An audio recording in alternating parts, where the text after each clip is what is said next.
կամավորը թիրախավորում է բոլոր ծառայացներին այն համատեքստում ասելով, որ իմ որդին չի ծառայել, որովհետև շատ բարձրակարգ է։ Դուք ինչու չեք անդրադառնում այս խտրական հայտարարությանը, կաշկանդված եք, որ նա քվեական հանձնաժողովի նախագահ է։ Անկեղծ ասած, մի քիչ զարմանում եմ կաշկանդվածության վերաբերյալ տարբեր ձևակերպումներից, որովհետև այն դեպքում, երբ որևէ պաշտոնատար անձ խտրական հայտարարություն անում է, այդ թվում պարոն Քոչարյանի պարագայում, երբ նախորդ տարի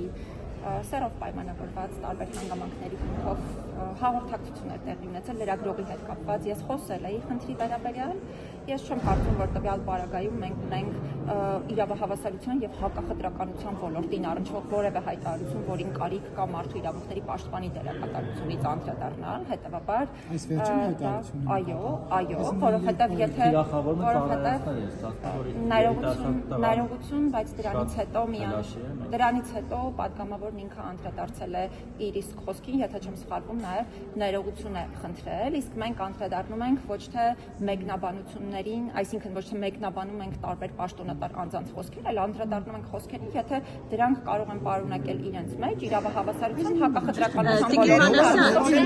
կներեք, բայց ներողություն չէր խնդրել, ընդհանրապես ասում էր իմ խոսքը սխալ եք հասկացել, այնտեղ ներողություն չէր խնդրել, ասում էր ինձ սխալ եք հասկացել։ Նորից եմ կրկնում, ես որպես մարդու իրավունքների պաշտպան եւ իմ հաստատությունը չենք կարող մեկնաբանել պաշտոնատար անձանց խոսքերը։ Եթե տեսնում ենք իրավահավասարության ու հակախտրականության ոլորտին առնչվող խնդիրներ, դրանց արձագանք ունենք, այդ թվում պարոն Քոչարյանի հետ կապված նախորդ տարի մենք ունեցել ենք, եթե չեմ սխալվում, հարցազրույցեր ու եթե չեմ սխալվում, փայլակներ վարում հարցազրույցը, դրա հետ կապված շատ հստակ հաղորդակցություն։ Այս պարագայում բոլորովին այլ իրավիճակ է, եթե համարում եք, որ էթիկային առնչվող խնդիրներ կան, այդ խնդիրները բնականաբար հնարավորություն ունեք այլ ձևաչափով պահանջելու, որպեսզի բարձրացնեն։ Իսկ Նիկոլ Փաշինյանի հայտարարությունները, որ սպառում է լրագրողներին, թե կնոպներ հետ կպրոկեն, չգիտեմ, հաշմանդամ կմնա, կան գործ կմնաք եւ այլն։ Սրանց մեջ դուք խնդիր չեք տեսնում այս սպառնալիք ակնարկների։ Հարգելի սիրելի լրագրողներ, նորից եմ կրկնում, եթե Վահե ջան, ես բոլորին եմ դիմում, ոչ միայն քեզ, այլ բոլոր սիրելի լրագրողներին, ովքեր այս պահին այստեղ են կանգնած ու բոլորին ես ինքս շատ ընդունում եմ եւ շատ լավ եմ վերաբերվում։